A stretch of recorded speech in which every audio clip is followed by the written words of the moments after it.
Regulasyon naman kontra noise pollution sa San Manuel, Pangasinan epektibo na. Para sa detalye ng balitang yan, kasama natin Idol Jam Victorio. 104.7 IFM Report.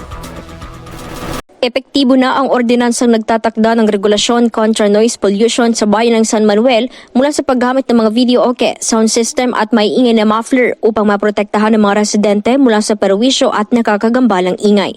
Nakasaad sa aprobadong ordinansa ang pagbabawal sa operasyon ng mga video okay at iba pang kahalintulad ng sound system nang lagpas alas 10 ng gabi, paggamit at pagbebenta ng modified o may ingay na uri ng muffler sa anumang uri ng sasakyan, responsableng pagbabantay sa mga alagang hayop at malakas na pagpapatugtog ng mga sasakyang may nakakabit na sound system.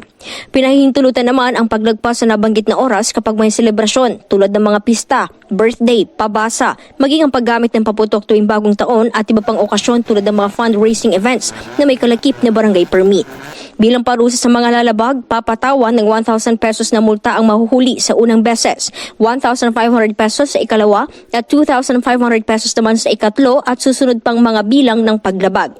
Bilang bahagi naman ng maigting na pagpapatupad, otorisado ang mga puwersa ng barangay, POSO enforcers at PNP personnels na manghuhuli ng mga lalabag sa ordinansa.